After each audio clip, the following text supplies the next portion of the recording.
Before we get into today's episode, I wanted to take a moment to mention the recent passing of J-Bro, Jonathan Brostoff. He was an incredibly kind soul and a huge figure in the Cube community. And last year, after I won a big match at CubeCon, I shared my excitement with him. And later, he came up to me with a CubeCon fanny pack as a congratulations. He didn't have to do that. It was a small gesture, and it just meant so much to me. And it was also a true pleasure to be interviewed by him last year at CubeCon. J-Bro's kindness and passion left a lasting impact on so many of us, and he'll be dearly missed. And I also wanted to say if you're ever feeling overwhelmed or struggling with thoughts of self harm, please know that there are people out there who care and want to help, and you're not alone. Reaching out can make a big difference. So we're all here for each other, and I just wanted to say that.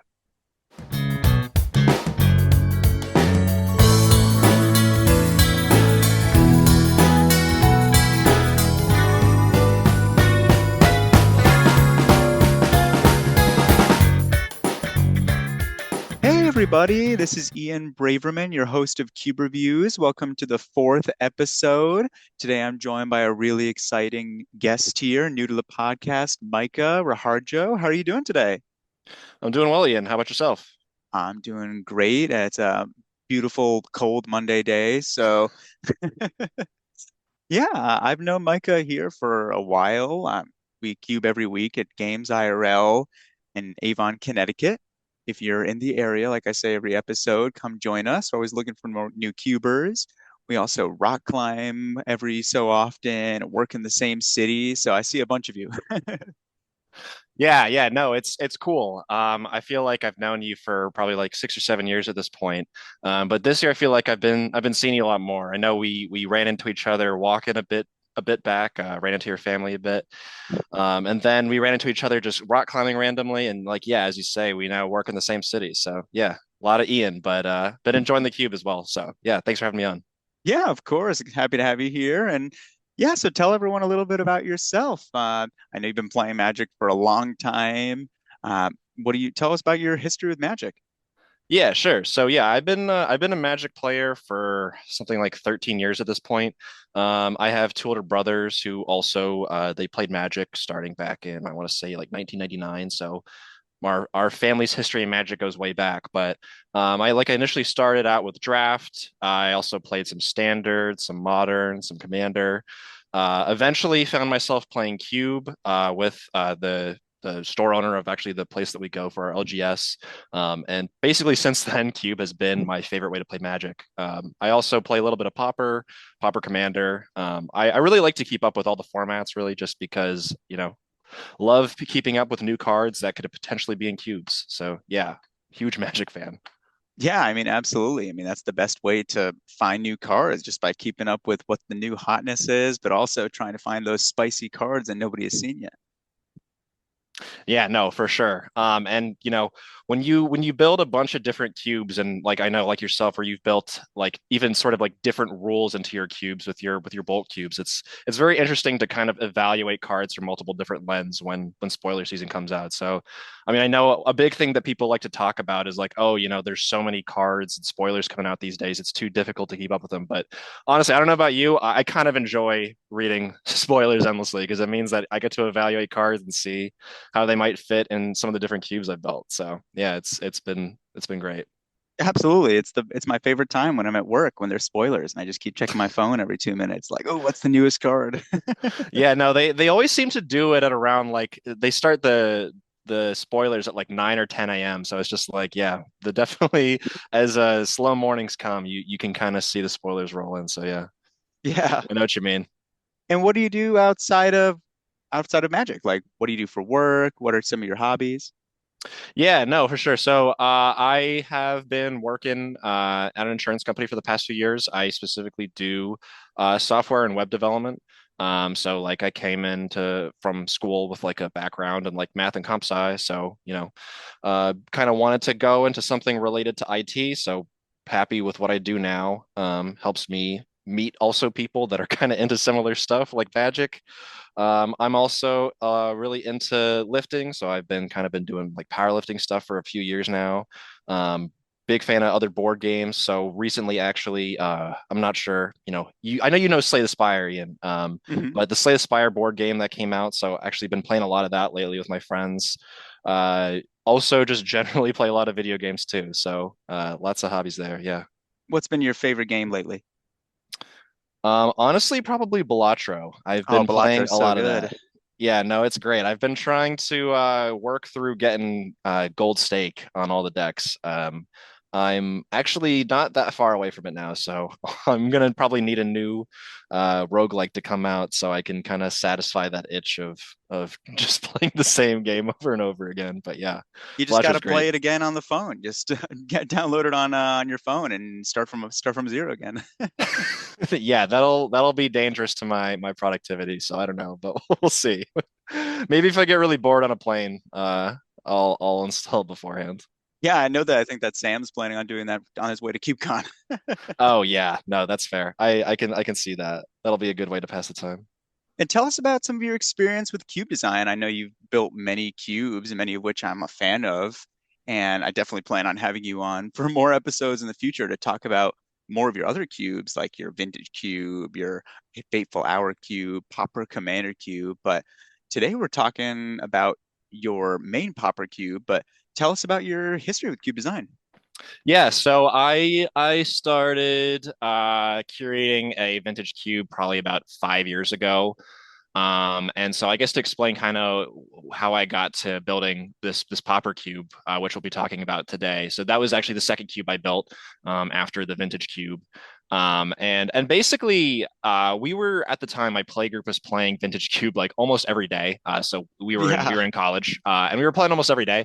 But I feel like the big thing that we really noticed was there were so many games where people would cast Black Lotus, people would cast Ancestral Recall, and the game would just end.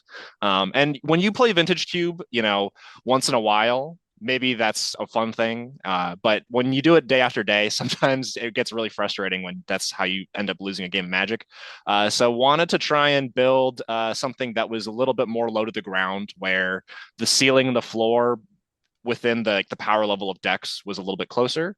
And also kind of wanted to just build something cheap. This was before I started my job, so wanted to have something that I could actually build into like pretty easily. So that's kind of why I landed on a Pauper cube. I really started off kind of going through honestly just like different decks. So honestly, the first iteration of the list probably looked a little bit silly. There was a lot of random like competitive 1v1 Pauper cards that didn't actually really make sense for cube. But since then, I've been really trying to kind of take some of that stuff out and just keep up with all the sets. So yeah, designing the Pauper cube has been great. I feel like they've actually been doing a really great job designing more complex and interesting designs for commons specifically, at least especially compared to like what they used to do.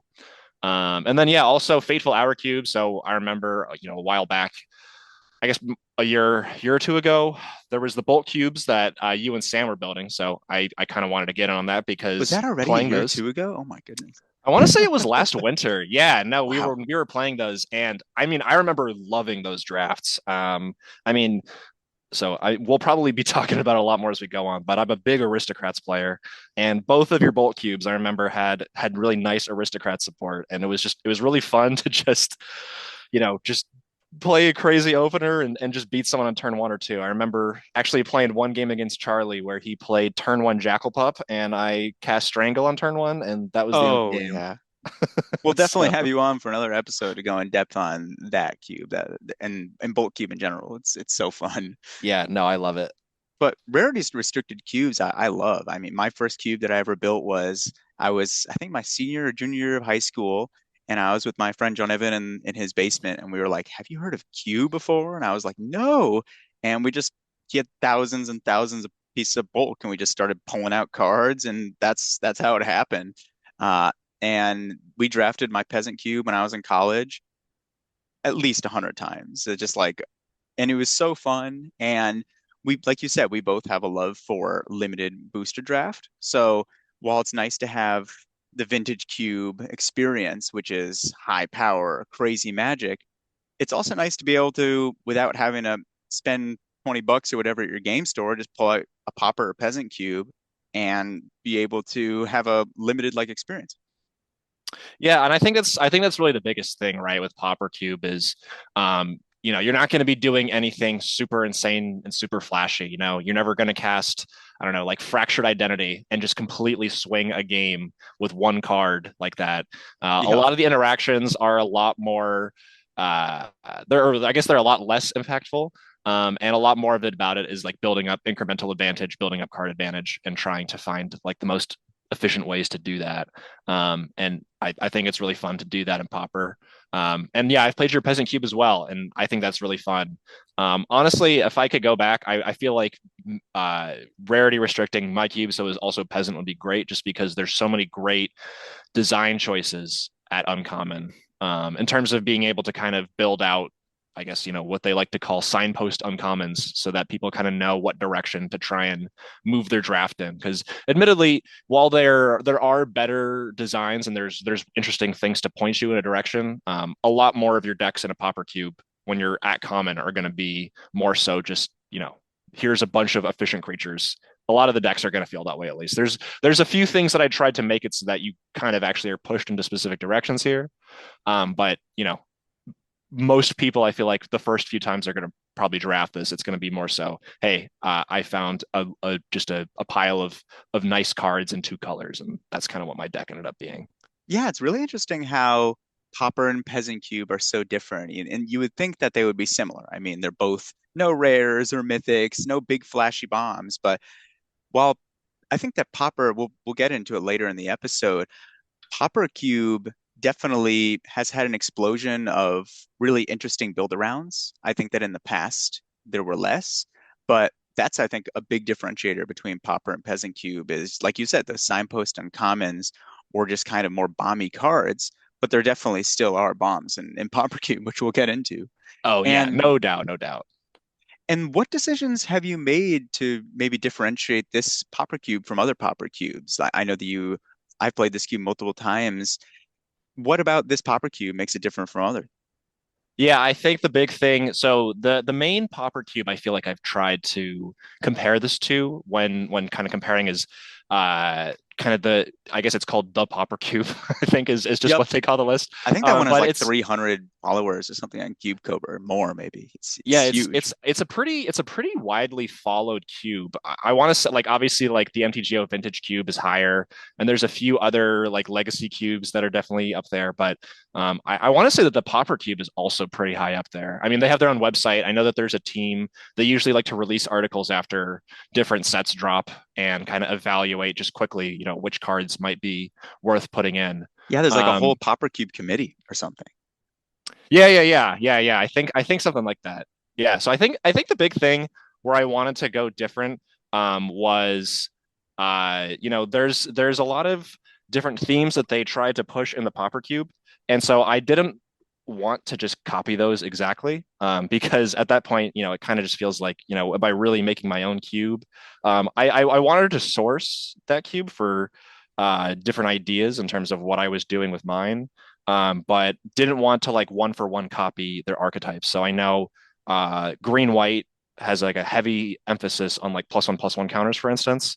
So I didn't really want to, for instance, just copy that theme because there's a lot of support I know for that. So really wanted to just try and go after a couple of different ideas. Some of them have actually since been cut. So I know one of the initial archetypes that I wanted to really have work well was Storm in Oh yeah.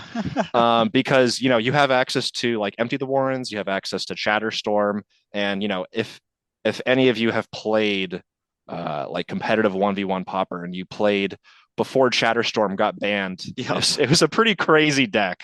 I've randomly seen people play no ban list Pauper, actually, funnily enough.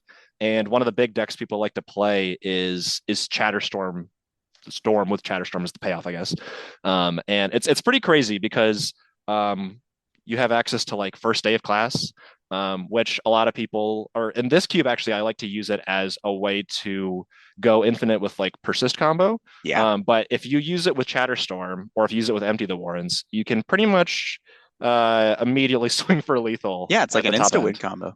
Pretty much, yeah. It kind of just feels like tendrils, but you have to play two cards. But it's I common, so also tried obviously, to have Pauper in my peasant cube. I tried to have Storm too, And I had it for some drafts, and it was there were some really explosive plays. I mean, you get my favorite is Crowstorm. Oh, That card nice. is awesome. But also like tendrils, and you also get like mystical tutor Oh yeah. for and like demonic tutor for tutors. And there were people who went like 2-1 or 3-0 with Storm in a peasant cube, and I did it as kind of like a joke to put it in, but it was actually really cool. That's awesome. I can't say that anyone had great success. There were a few times when I saw people go, ritual, you know, uh, first day of class, empty the Warrens, swing for 16, and then Oh, that was a crazy cool game. But generally, there just weren't kind of enough pieces to pull everything together. And I think kind of the big problem is the fixing you'll find in a Pauper Cube is kind of tough to balance. And when you play Storm, you often really like to have blue so that you can play cantrips to kind of both feel your storm as well as actually get your deck down to a point where you can kind of assemble something together. And so having to play blue and then also red for rituals or black for rituals, and then also if you're splashing green for Chatterstorm, it's like, well, am I going to really play four colors in Pauper and expect to go with a good record? Like it's going to be pretty tough. yeah, the mana base gets pretty rough in pauper cubes and peasant cubes. I mean, eventually they'll print some kind of better land cycle, and there's one from Duskmorn, which we'll definitely talk about later, which is pretty cool. Yeah, excited to talk about that. And in my peasant cube, I've definitely experienced a few archetypes kind of being power outliers consistently. Things like Blink, Aristocrats. I've had to cut some absurdly strong cards at uncommon. I'm sure you've had similar experiences. And at common, what are some of like the most often 3-0ing or best decks? I think the best one probably, honestly, is actually just like Boros aggro. Oh, really? Largely just because one of the best cards that really gives people a headache in Pauper Cube is Guardian of the Guild Pact, Oh, which yeah, is a that card's card that, gross. yeah, it's a card that used to see a lot of play in 1v1. I feel like maybe the format has kind of moved past it in terms of speed, but in draft, it's still definitely a powerhouse. And if you're able to strap on something like a Bone Splitter to it, you're gonna pretty quickly take the game. Your opponent's not going to be able to do much. Um, there's actually a really interesting card they printed though in MH3. I guess I don't have it in my list currently. Or no, I do. Sorry, it's called Fanged Flames. It's Which one's two that? mana. It's a 2 mana sorcery. Deals 4 damage to target creature or player, one in a red, but it has Devoid. So it actually gets Oh. around the protection from monocolored thing that Guardian of the Guild Pact has. So I wanted to put that in as tech pretty much solely for Guardian. I'm not sure if it really holds up well enough for the rest of what you're trying to do, but hopefully it gives it gives somewhat of a breather for red players that are playing against That's like an Guardian. achievement unlock if somebody even realizes that's a thing they can do. True, yeah, because you're not going to look at Fanged Flames and be like, oh, this is going to kill Guardian of the Guild Pact. You're just going to say, oh, it's a red removal spell that's clearly less efficient than, the other things that we have access to, like Flame Slash, Chain Lightning, Lightning Bolt, Scred. Because this one, I guess I should mention too, this is a snow cube. Oh, There yeah. isn't too much taking advantage of snow, but you do have Scred, you do have Arkham's Astrolabe. Um, I would have to scan through the list to see the other things, but those are like the big, snow payoffs, I guess you could say. Guardian of the Guild Pack has also been a killer in Peasant Cube too. You have it in your list too with Pestilence. That's disgusting. Yeah, no, I don't think I've seen anyone have both of those in play at the same time, but Really? I That's can I so can't gross when it happens. I can't imagine losing a game that you have both of those cards in play. You just have basically pay a black, deal one each player, and then you can just board wipe over and over. It's unbeatable. Yeah. I think in Vintage Cube that would even maybe be strong. Yeah, you're right. You're right. And moving on to that, I know that in my Peasant Cube, I've gone through many different iterations of different power levels because even at a Peasant Cube, there are some really insane cards like Strip Mine, Soul Ring, Tabernacle, Sylvan Library, Demonic Tutor. And I've gone through different phases of including some, taking some out. because it's fun to have power outliers, but Soul Ring and Skull Clamp were a little too much. I can Are believe there that. any Yeah. cards in your cube that you've had experiences like that? Like I know one thing that's really interesting about your list is you include Monarch, but you did take out the initiative. Yeah, no. Initiative definitely not something I think you should include in any cube if you want your players to have fun when drafting it. Because I found when playing this cube and playing initiative, or when the initiative creatures were still in there, pretty much if I saw one in the pack, no matter what color it was, I was picking it, splashing into that color. Because here's the thing: once you get the initiative, you can search your library for a basic land, and then you can fix yourself into your other color. So It's the best fixing. I would play, 4 or 5 color initiative, where it was just I have every initiative creature, and I ramp into that. Fix into my other colors, and then what's my opponent going to do? Like unless they're wildly ahead on board from me compared to when I first cast the creature, like you pretty much just win every one of those games. And I just got to a point where it was so uninteresting that it had to be taken out. Um, so Yeah, yeah, I mean, it's been removed, I've seen from many even vintage cubes because it's so yeah, powerful. And sure, those cards, the ones in the vintage cube, are stronger cards, but people are playing them for the initiative, efficient initiative creatures. And there are efficient initiative creatures at common, 4 mana ones that are really good. yeah. No, Vicious Battle Rager, Aerokra Sneak, Stirring Bard, just the 4 mana ones. I mean, those are all banned in. I guess Stirring Bard isn't banned in 1v1 Pauper because it is a defender, whatever. It's not actually that great of a attacker, but those other ones, yeah. I mean, those cards are pretty crazy, and yeah, they had to get banned out. So, I guess that's one thing I want to mention too here.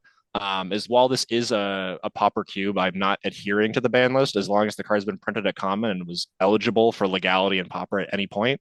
Um, I am considering it, so I include like a Tog in here as well, for instance. I guess maybe not. Maybe actually I took out a Tog because it wasn't doing much, but that's a bad example. A Cloud of Tog was Fairies, I just guess, is banned recently, right?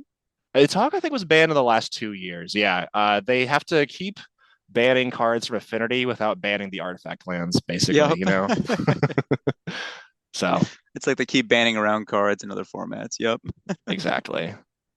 And I know that you have a couple combos in here, which people might not even expect from a Pauper cube. Like you said, Persist combo. And also, I have it in my Peasant cube too. Peregrine Drake, Ghostly Flicker, Archaeomancer. Tell me about like combos and how they fit in Pauper cube. Those are the main ones I want to say are the Flicker combo with Archaeomancer, Peregrine Drake, Ghostly Flicker, or with Persist.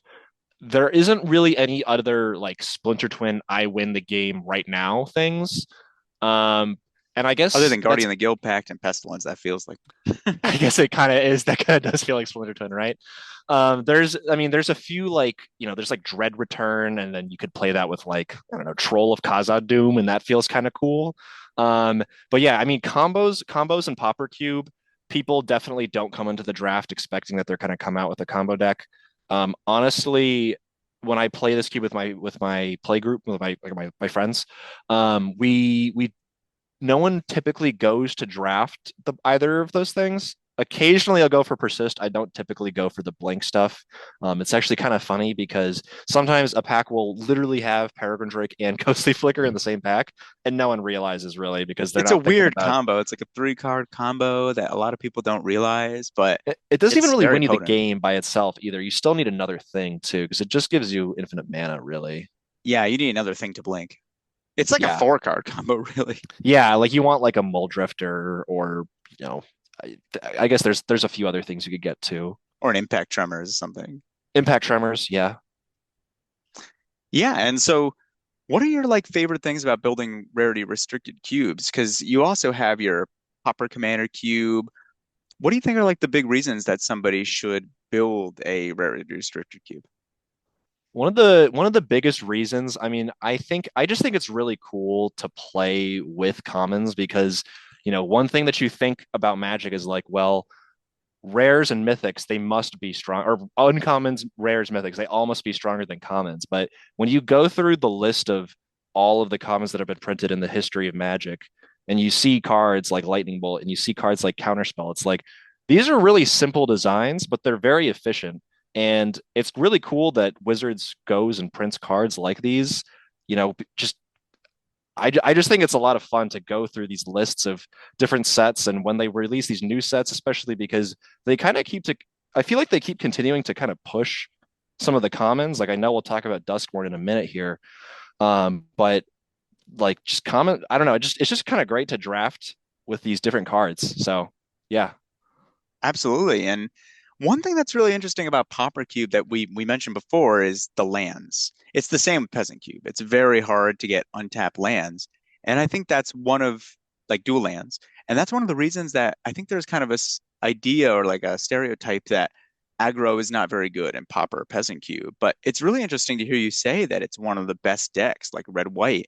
So where do you think that lands fit into Pauper Cube? I've even seen with Peasant Cube people do rare lands. That's becoming a more of a bigger trend. Have you seen that with Pauper Cube too? I personally am kind of wanting to be a purist in terms of how I I'm the restrict same. this. I haven't given in with my Peasant Yeah. Cube either. Like I don't even include Lore Seeker in here because I mean what's an uncommon, right? I have Cogwork It's a because it is a rare. common. Oh, Lore Seeker's a That's the rare. only Okay. rare in my Peasant Cube. Okay, sure, sure. So I mean I even take it a step further. I'm not putting Lore Seeker. I have Cogwork because it's a common. But I I appreciate being able to play in draft formats where sometimes your fixing can be perfect and sometimes your fixing is maybe not so perfect, Yep. which is what you'll find here. Um, there's still four cycles that I did choose to include for lands. So you still have the ability to play three colors sometimes if you're able to get those. You'll have to accept that you're going to be playing a bit of a slower deck. But I think that's fine for the most part. What are some of the Um, land cycles you've included?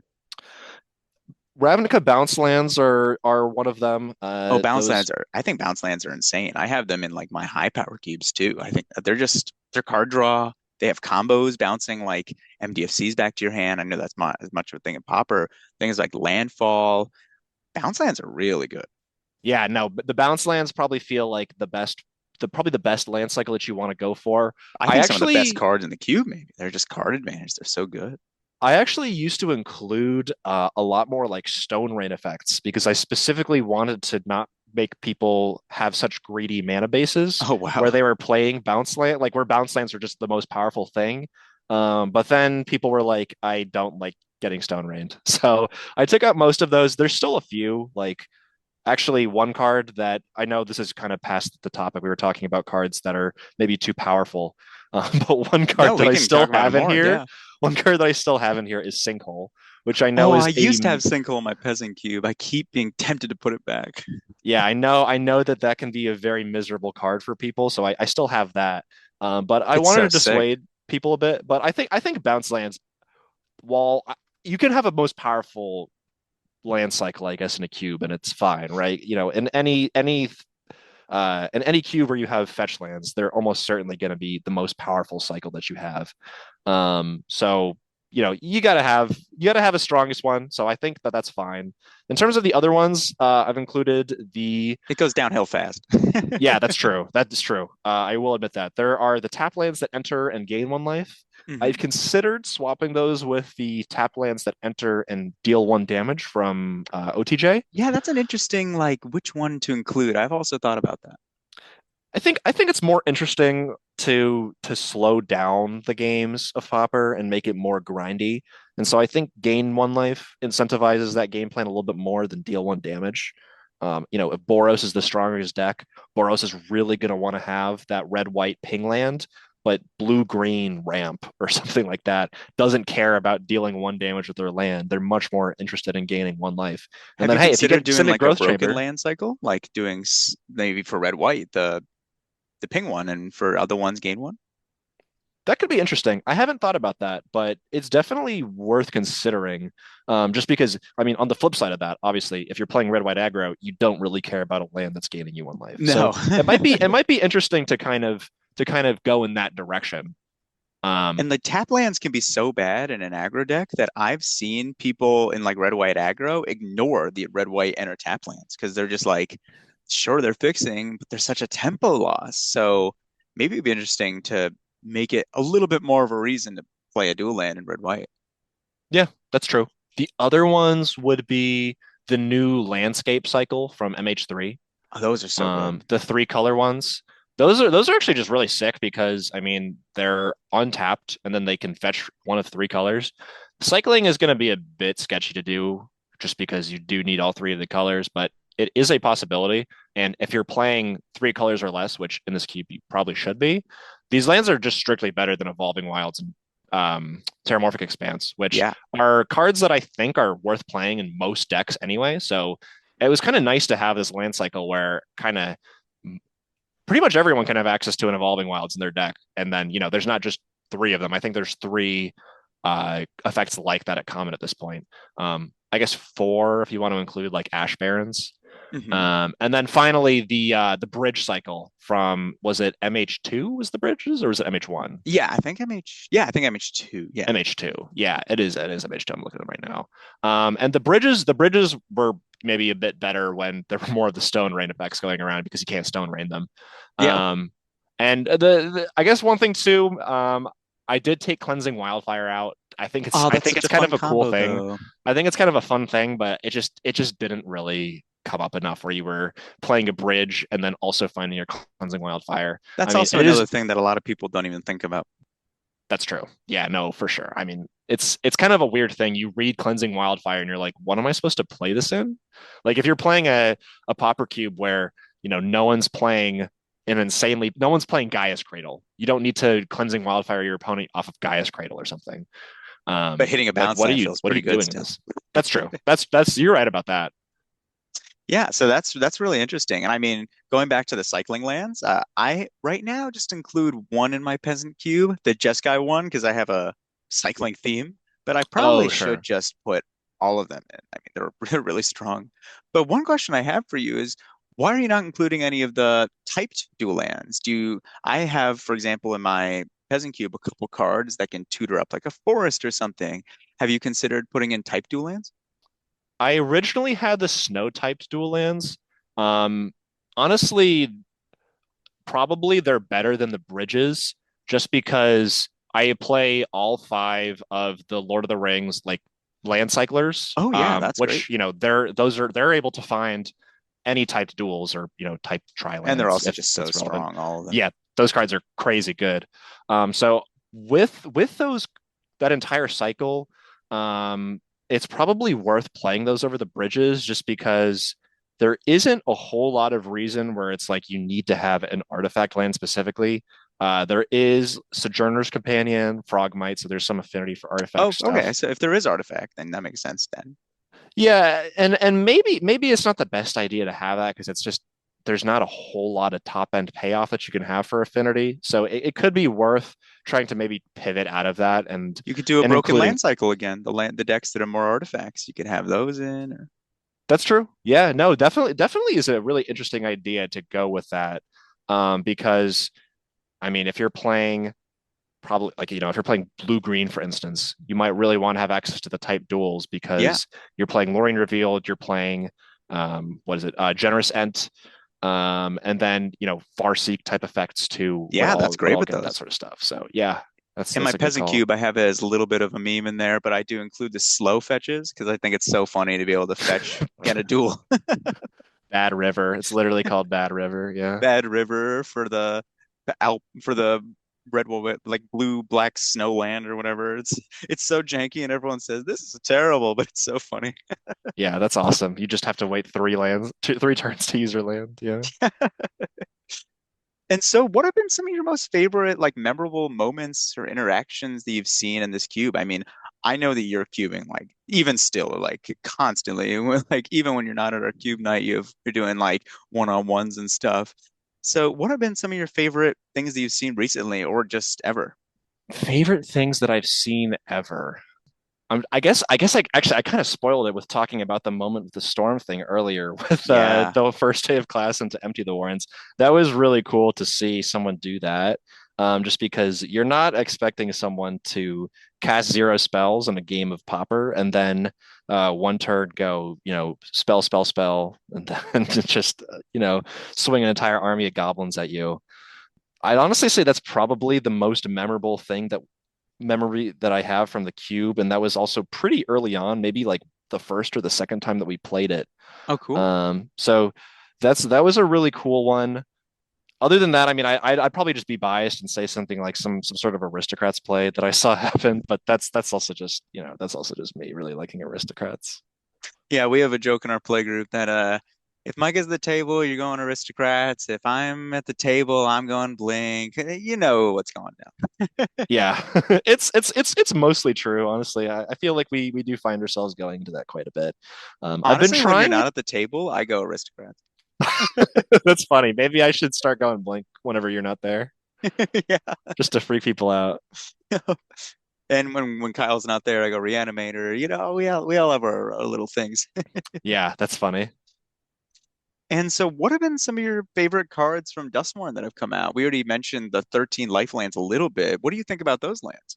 I'm I'm interested in trying them. I haven't tried them, so I can't say much, but I think And just so people know what they are, they're lands that enter tapped, but if a player has 13 or less life, they enter untapped.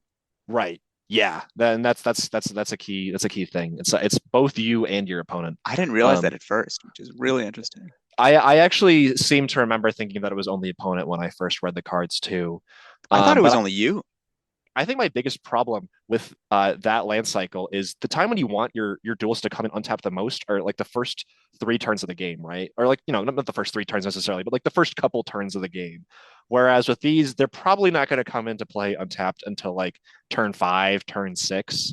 And then, if you're triggering it off your opponent and you have a big tempo advantage, do you need another untapped land at that point? So I think it's probably worth trying. I should get the entire set of them to play test, but I'm not super high on them in terms of how they read, I guess. Yeah, I'm also uncertain how they feel in my peasant cube or my Pauper commander cube also. It's like in Pauper commander cube, maybe they'd be a little better, but then again, people are because it's a slower game, but then again, people are 40 life. So it's like so yeah, I'm not sure how to feel about them. I'm gonna have to test them more. I have to draft more, dust more. Sure, yeah, that's fair. And what are some of your other favorite cards in the set? I think my favorite card from the set's got to be Clockwork Percussionist, and that's just Yeah, that's not what is even. that one? Oh yeah, sorry. It's red for a 1/1 with haste, and when it dies, you exile a top card of your library, and then you can play it until the end of your next turn. Yeah. So it has the good version of the effect. You don't have to play it until the end of the turn that it dies. So if your opponent randomly nabs it, you still have the chance to play it. If you sacrifice it on your turn and then say it's a land, you already played your land, or it's too expensive, you have the opportunity to play it still. Or if it's an instant, you can play it on your opponent's turn. A lot of different things there. Um, this card is just really great. It's also an artifact creature, which isn't maybe super relevant in True. this instance. But I know that Kuldotha red players and 1v1 Pauper are really excited about this card just because Oh, it's cool. a 1 mana 1/1 haste that you can sacrifice to Kuldotha Rebirth, create your goblins, and then you have another card to play for the next turn. Then you get Um, another cold off the free birth, and then you go and crazy. then you just go crazy. Yeah, I think that I haven't seen any results yet about Pauper tournaments. So we'll see if it pans out to being a good card in those shells. But I was really excited for this card in spoiler season. I've actually put this into my vintage cube. I took out Bomat Courier for it just because I think it's, Bomat Courier has a higher ceiling, of course. But it doesn't always work out to do the thing that you want it to do. Particularly, Bomat Courier is a pretty bad top deck. Yeah. Whereas this in the late game, you can top deck it, and then if you have, a random sack outlet or you just have a way to otherwise kill it, it kind of just pays itself back. Obviously, you don't want to top deck a 1 mana 1/1 haste late game in a bad board state, but it's not as bad, I guess, to top deck as Bomat Courier. But I mean, in this environment, I just think it's great. I think it is one of the better 1 drops that you can have in red. The red 1 drops though are actually kind of stacked in Pauper. I won't lie. Really? I'm surprised. I thought they weren't very good. What are some of the other good ones? You have Swift Spear, you have Voldarn Yeah. Epicure, you have a few different effects of like the Doomed Traveler effects, where it's a 1 mana 1/1 that dies and creates another 1 mana 1/1. So you have Grim Initiate, which is like a Yes. With 1/1 first first strike, right? strike. Yep. You have Harried Spear Guard, which is a 1 mana 1/1 haste that dies to create a rat that can't block. Yeah. You have Fanatical Firebrand, which is kind of like the fixed, the modern version of Mog Fanatic, the one that kind of works a little bit better than Mog Fanatic does after the rules changed to damage being on the stack, which is Yeah. before both of us played Magic, to be honest. But I know that's kind of what the card was an homage to. But yeah, the red one drop, and then the other two, And the one other red drops one have drops that I improved pretty quick recently, like a lot. I mean, Swift Spear being downgraded, a couple of those other ones are newer. I feel like over the last couple of years, there's been some really good new one drops. Yeah, definitely. And red's not even the only color that has access to good ones too. Obviously, with green, you have access to like all the mana dorks, which mana dorks aren't as good here because you're not casting, you're not ramping into a turn three, or sorry, a turn two Fable of the Mirror Breaker or something like that in this format. But obviously having extra mana is going to be powerful in any What format. that So turn to Cloud Concealer? Oh yeah. that feels good. Yeah, I'm Oh sure. yeah. Turn two Cloud Concealer is pretty sweet. Turn two Chittering Rats, maybe. Actually, I guess that is impossible. Chittering Rats wouldn't be possible just because of the Chittering Rats is restricted mana so cost. good. But It's so it's kind of gross. funny. Blinking that card. Oh my gosh. Yeah, for sure. Ephemerate that thing. Oh, how do you lose?